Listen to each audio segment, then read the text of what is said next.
Fred Richani, the Sports Courier Podcast. We are going to be recapping the year in WWE, all things going on in 2019, heading into 2020, the XFL launch, the rise of Becky Lynch, Daniel Bryan's resurgence, Kofi Kingston's breakthrough, Brock Lesnar reclaiming the world title, and much, much more. So sit back, relax, and enjoy our WWE 2019 Year in Review episode. WWE in 2019.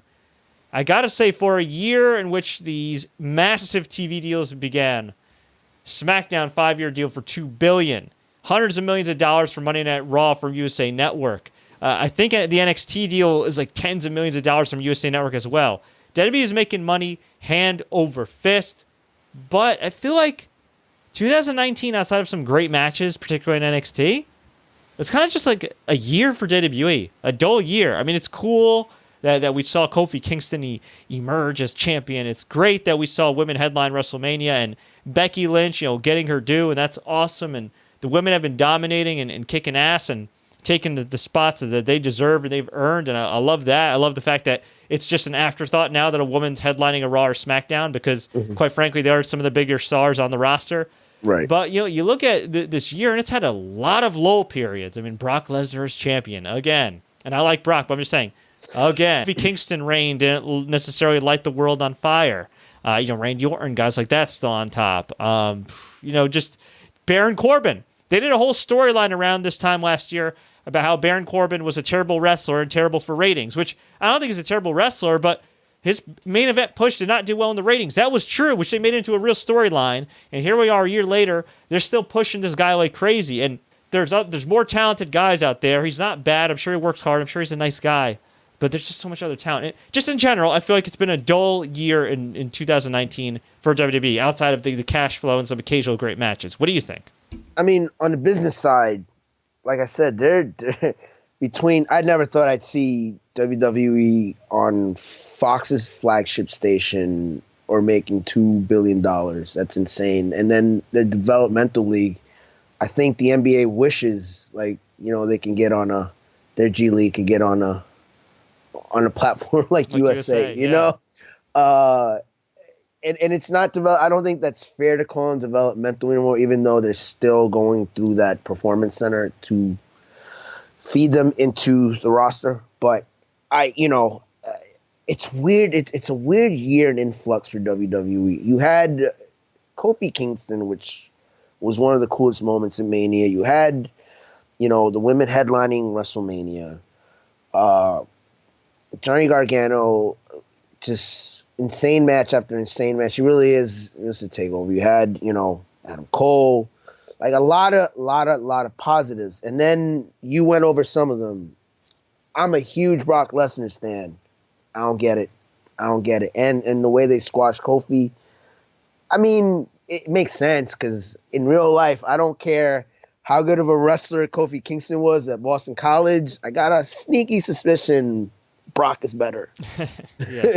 So it's still believable, but still, the Cain Velasquez thing. I got to see Cain Velasquez at the AAA show at the theater here in Madison Square Garden, and Cain Velasquez looked like a young Scott Steiner, the one that was doing Frankensteiners. Wow, that's a great comparison. That's a really favorable comparison. He was doing like handstands. Like it wasn't the prettiest, most it wasn't. We're not talking Ultimo Dragon here, but he was showing an athleticism that man, this could work. And then to have it be such a squash match in Saudi Arabia itself is problematic, although that's also part of making money hand over fist.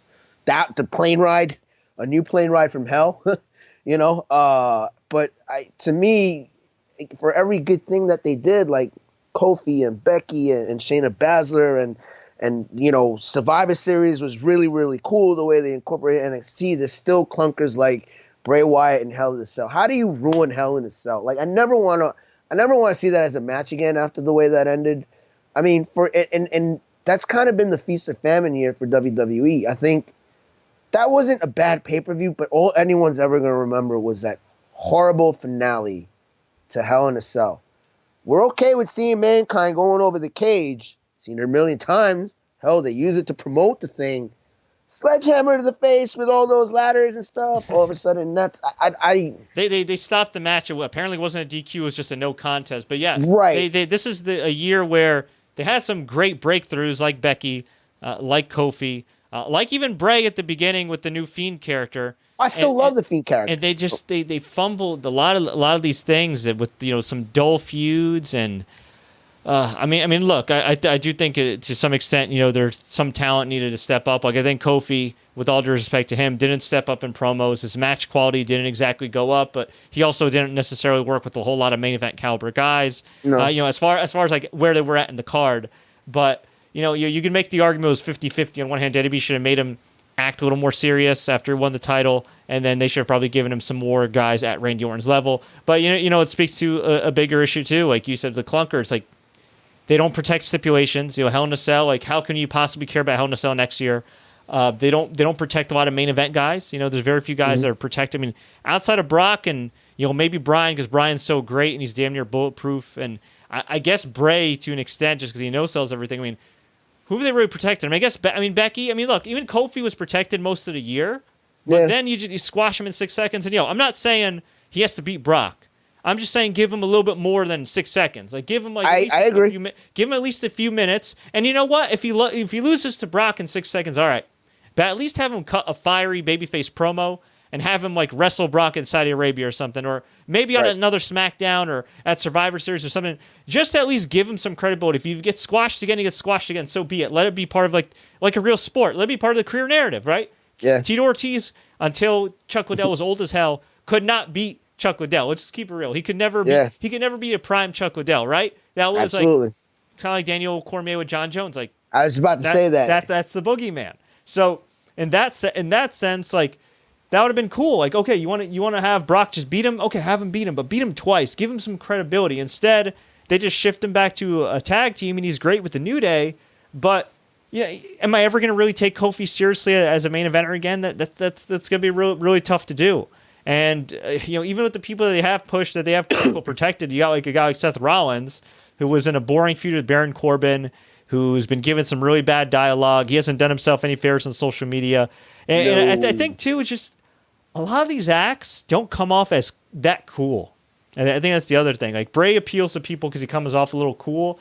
But even then, there's like some cringe moments, like the red lighting with the Hell in a Cell and all his other matches. And now he has a belt that has like his masked face on it. It looks like a complete toy, which, by the way, they're selling for $7,000 on WWE.com. I saw that. Oh, it's more expensive. It's more expensive than Daniel Bryan's eco-friendly belt. It's more expensive than a down payment in New York City. I mean, it's like, come on.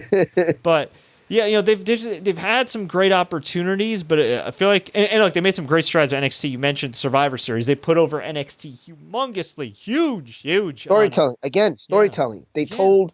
That pay-per-view was telling you a story that these young guns at NXT are coming, that Shayna Baszler is as good, if not better, than Becky or Charlotte or Asuka. You know what I mean? They were telling a story with the men's division. That was a cool moment with Keith Lee and Roman Reigns.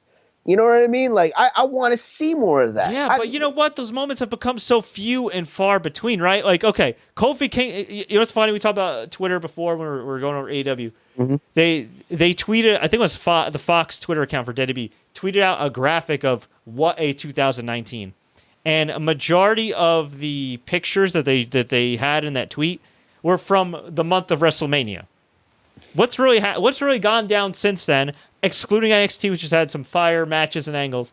Well, it's gone down really since then. It's been like, oh my God, beyond like Survivor Series and stuff like that. Again, it's few and far between, right? I mean, off the top of your head, after WrestleMania, before Survivor Series, think of like a moment that like really sticks out to you. That's like, oh man, that was awesome. Not that it was appalling or oh my God, but that was awesome. Is there one that like comes to mind like right away? Outside of NXT, I'm blanking on one. I know there's one I probably like, and I can't think of it at the moment. But no, there wasn't between that gap. It was more of, oh God, they just did Kane wrong, and oh God, can't be the end to Hell in a Cell. And what's again messed up? Here's how messed up. I remember liking some matches at Hell in a Cell, thinking this is not a bad pay-per-view until it ended. Becky and Sasha was great. Thank you. Okay, I was blanking. Becky and Sasha. I know there was another match in that card where I was like, oh my God, this is main roster wise potential match of the year. Yeah, Becky and Sasha, and then Hell in a Cell happened. You're right. That opened the pay-per-view, if I'm not mistaken. And it was a great start to it. And there was another match. I think AJ was in a decent match as well. And outside of the NXT moments, between Survivor Series, I'm drawing a blank. I mean, I'm sure there were some good matches here and there, but you know what? It was few and far between. It's not at the tip of your tongue. It's not at the top of your mind because there was a lot of, just sameness. A lot of Baron Corbin, a lot of Lacey Evans, who has improved, but like pushing her way too early.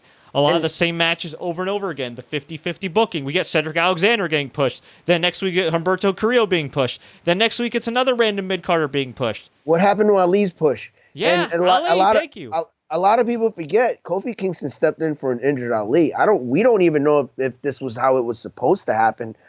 In a lot of ways, I feel like, Vince caught lightning in a bottle with Kofi. But people forget that was Ali's spot, kind of ish. If I remember talking correctly. About lightning in a bottle. Chad Gable, who's now Shorty G, which is just pathetic. An Olympian is willingly allowing himself to be called Shorty G. Whatever. Neither here nor there. Point is, he was getting over. He was connecting with the fans during that King of the Ring tournament. And even Baron Corbin, I gotta say, had some really good matches in that tournament, and those guys had phenomenal chemistry. They did. So you put over Baron Corbin.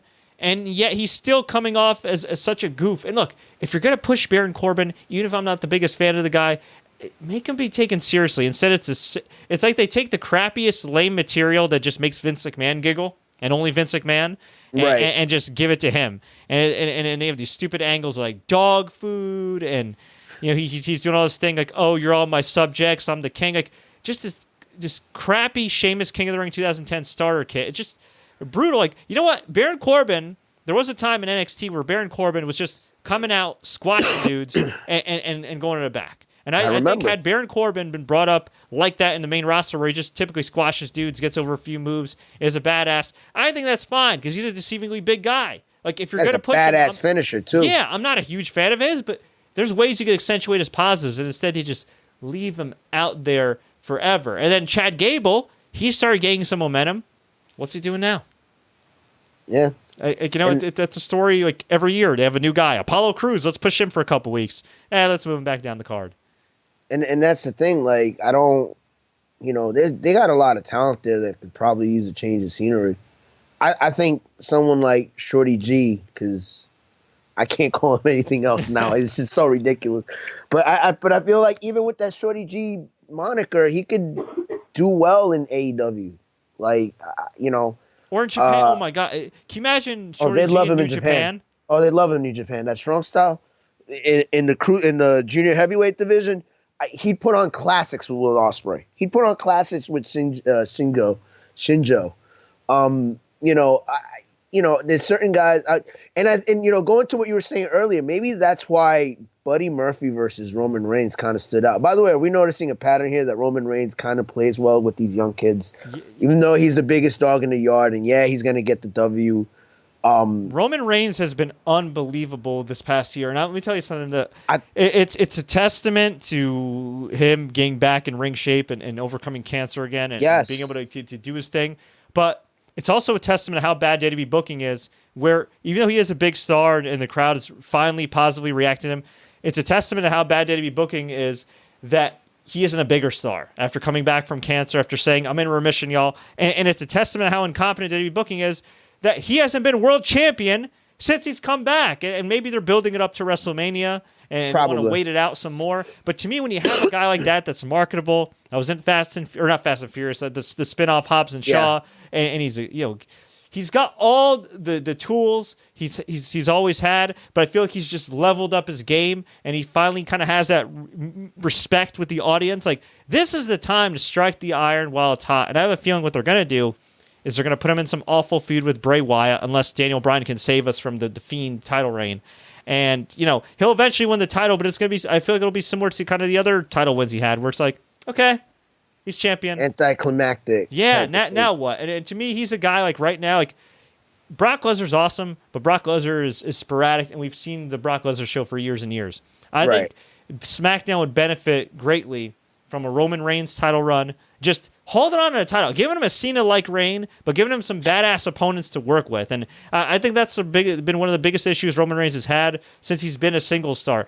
Back in the day, John Cena had Eddie Guerrero and Chris Benoit and Triple H and Shawn Michaels and all these dudes that could help get him over and bring him to that next level. And not just bring him to the next level, but give him credibility in the audience's eyes. Who's Roman Reigns, realistically speaking, really had to work with? He worked at Big Show and Kane in the twilight of their careers. Right. An old Triple H, an old Undertaker. He's still a big star, but he could be even bigger, and he should be even bigger. That's kind of the thing. That's why, I don't say it lightly when I think that Murphy and Roman Reigns kind of threw a match of the year quality match, because he's getting to work with guys that are not big and plotting. He's always been kind of that giant killer type that McMahon seems to like as far as building up. But, I'd like to see him more against a Nakamura.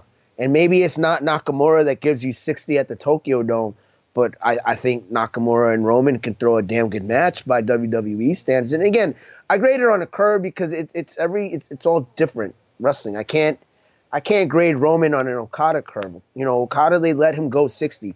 Maybe Roman can go 60. We don't know. We don't, the opportunity isn't there. I'd almost argue that as far as the main roster, Roman was the male wrestler of the year, at least over Seth, in the main roster, over Bray. Again, that clunker at Hell in a Cell kind of has me. I think you can make an argument for Daniel Bryan. Daniel Bryan did a phenomenal job bringing up Kofi Kingston and making him in that WrestleMania match. That, to me, is actually my match of the year for main roster 2019, that Kofi and Bryan match, just because it was, and the finish itself was so decisive, but it just worked.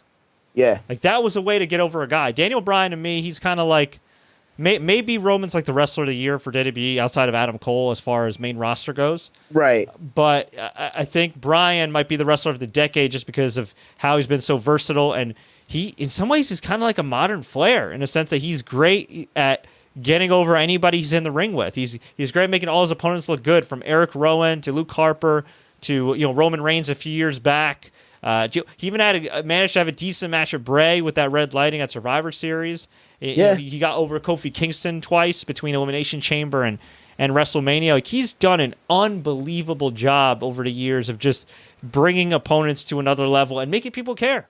And, one of the things that me and my podcast partner have in common is that we love mic skills. Sometimes you can get over with us if you got great mic skills. And Daniel Bryan makes you give a damn. Whether it's I remember, I can go back as far as with Kane and him as a tag team being in therapy to the Echo Warrior. That was like, you know what? And it's a lot like Jericho, that Jericho finds ways to reinvent himself and stay fresh and relevant no matter what the era. And when you think back to heel American Dragon Ring of Honor, Daniel Bryan, who was quote unquote too small for WWE, to now, where, he's running on all cylinders. He's, I guess, working a little safer now compared to when he was younger. I hope Ospreay pays attention to that. Sometimes you got to work a little safer. Hiromu, time bomb, please. I digress, but he's still got a lot of left in the tank, and I think this Bray Wyatt thing might be interesting. I thought the first time they feuded with the Wyatt family thing was interesting swerve. And Daniel Bryan's the type of guy, and so is Bray Wyatt, where they know people, guys like me remember that Wyatt family, and they're gonna throw back little eggs here and there. You know what I mean? But Roman, I'm trying to think match of the year. You know what? Main roster, I keep talking about it. I gotta do it. I gotta give it to Murphy and Roman Reigns. Yeah. Some quick hits before we go. Sure. I mean, so I think you and I both kind of have like Adam Cole and Johnny Gargano as kind of in-ring MVPs for WWE this year. Well, Johnny Gargano, I think maybe he had this unbelievable match with Adam Cole, but he wasn't as active. So I think by default, I might give it to Adam Cole. Here's my question to you, because I had Adam Cole kind of as wrestler of the year, but the remind me of this, and I'm blanking because I got potholes in my brain. But the Ciampa Gargano fight, that ended at the start of this year, or was it late last year? That's a great question. Because if it was at the start of this year, I feel like even though he was injured, he gave us 3 against Cole and 1 against Gargano. Oh, I'm not saying he's Okada as far as like skill sets or selling out the Tokyo Dome, but like he's just the guy that keeps putting out banger after banger after banger. Like you could put him in a 3-man tag, I feel like, since he's already done it with DIY. And that's no disrespect to Adam Cole. Fuzz had him as Wrestler of the Year, Adam Cole. And I remember watching him in Ring of Honor when he was doing the whole Bullet Club thing. I'm like, yo, this guy's a star. And as we mentioned earlier, Shawn Michaels being back there, I think Shawn Michaels sees a lot of himself in Adam Cole. Even the way he's throwing that super kick, the way he's got, you just see shades of Shawn Michaels there. I'm just making a case for Gargano because I'm just blanking on when Ciampa. Gargano at the beginning of the year had the great singles match with Ricochet for a North American title. Okay. And Tommaso Ciampa had the great match with Aleister Black for the Got NXT it. title. Okay. So they were good, but I just don't think they were as active. Whereas like Adam Cole, I mean, he was kind of like the Iron Man. I mean, he's carried NXT this year, and then to do the stuff he did on the main roster, to have that insane War Games match, take the bump, and the next day work a singles match with Pete Dunne. And by the way, Ciampa worked too in that tag match. Look, if you have a big 3 of Gargano, Ciampa, and Cole, I don't care what company you are. I mean, you're a very lucky company, and it sounds like Ciampa wants to stay in NXT for the duration of his career, given his mileage and everything. He said publicly like he wants to stay in NXT or he'll retire. The travel would be brutal on his neck. Yeah, But you know what, man? I mean, Ciampa, Gargano. I mean, they're all great, but I just think because he's been the most active. Adam Cole for MVP overall MVP. Yeah, I think if you're talking about main roster MVP, you could split it between the WWE 2K20 cover stars of Roman Reigns and Becky Lynch. I feel like they've been popular and very consistent. Honorable mention, Seth and Daniel Bryan, but I just think Seth hasn't done himself any favors with his portrayal. Neither has WWE. As far as Tag Team of the Year, for me, Undisputed Era overall, but talking main roster, I mean, New Day's just been consistent, and you can make the argument they became a true main event act this year since Kofi won the title. So, I mean, I think they've been good. And in terms of, the future, I mean, look, the TV deals are escalating. We got the XFL coming up in February. Who the hell knows what's going to happen with Vince McMahon? Yeah. He's going to be spread thin. And if there's any inkling, if there's any rumblings of Vince taking his foot off the gas a little bit in WWE, and that leaks to, say, the Wall Street Journal or something, I could definitely see the stock price going down a bit, even though some observers within the U.S. stock market have predicted it will go up to $100 this year. I could see that, but I could also see if Vince McMahon gets less involved, that could mean that people that scare away investors. Yeah, exactly. I'd be like, oh, well, Vince is getting less involved. Only Vince could run this, so that'll be interesting. But I expect him to have a busy WrestleMania season. I think you and I both expect some big returns. Ronda Rousey, I think, versus Becky Lynch is the way to go, unless Ronda gets pregnant, but it sounds like she's not. I think Edge is going to come back. Mike Johnson. Yeah, I'm hearing that rumbling. Mike Johnson, PWI Insider, reported that, and he's a pretty credible guy. I think I take his word for that. And then, which is crazy because, he had the injured neck and everything, but hey, that's Saudi money, bro. And, Brock Lesnar obviously going to be a little more active come WrestleMania season. Maybe Goldberg comes back. Maybe Undertaker comes back. Dare I say, around Saudi Arabia time, Stone Cold? I mean, you never know. With the money they're throwing out there, anything's possible. Anything's bro, I know, but anything's possible. You know that.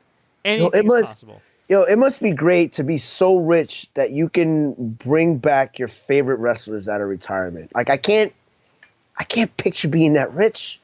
Like, that's that oil money, bro. That's oil money, man. Can you imagine just like waking up one day and be like, man, you know what? I want to see Stone Cold back.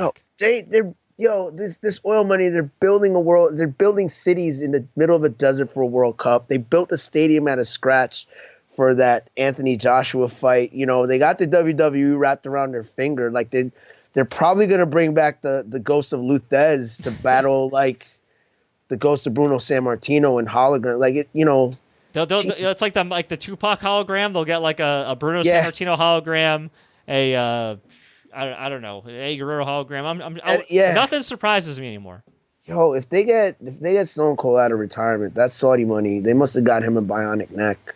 Yes. You know, you're telling. I mean, dude. Steve Austin, the real $7 million man type stuff. If they get Sting and Stone Cold out of retirement, you know that money's serious. I mean, we already know that money's serious, but I mean that's some paper right there. I think too something to keep an eye on, Cain Velasquez, because the reason his match with Brock was so short at Saudi Arabia reportedly was because Kane's had a bum knee for a long time. Oh no, he's hurt again. Which begs the question. Which begs the question: why'd you freaking book him in that match then? Or why don't you at least do like a no contest or something? Why'd you have to have him lose to Brock with via Kimura? And that's the thing too. At least have Brock take out his knee and have Kane get injured in storyline with his knee, as opposed to having Brock tap him with an arm hold. Well, technically double wrist lock, but you know what I'm saying. Like it made no sense. But I do expect Kane back. So look. No matter what we say about WWE, they're going to be fine this year, barring something catastrophic with WWE and XFL and any other crap and legal crap. I think they'll be fine. I think we'll get a lot of returns. I am going to make a bold prediction and say that this may be not the final year of the Four Horsewomen, but I do think this is going to kickstart a new generation of female main eventers, because you've had the same four for a while now with Becky, Charlotte, Sasha, Bayley, and they've all been great. They're all still relatively young, but I do think this upcoming year is going to be the year where they try to elevate either a Lacey Evans or a Shayna Baszler or Bianca Belair if she gets called up, something like that. I think they're gonna change it up. So we'll see. And obviously Asuka's always still in the mix. So overall, I think it'll be a perfectly fine year. Profitable year for WWE, but it will be interesting long-term seeing what the hell happens with the XFL and how that affects Vince McMahon's mental capacity and physical health, because he's one man. He's like a 74, 75-year-old man running two gigantic sports leagues, so we'll see what happens there. What a year it was in 2019. I'm definitely looking forward to 2020. Ed, thank you so much for your time, my man. Before we go, where can fans find you and your podcast online if they want to hear more of you and your boys' musings? So, yes, you can find us on Blog Talk Radio. It's the Ed Fuzz Freak Show, the logo. So we once a week, Thursdays. So the Ed Fuzz Freak Show on Blog Talk Radio. Excellent. And hey, man, let's definitely catch up after Wrestle Kingdom. I think there's going to be a lot of breaking news coming out of that. Hey, the McGregor fight's coming up, so maybe we catch up to that. So hell yeah. All right. Thanks Thank so you, much, man.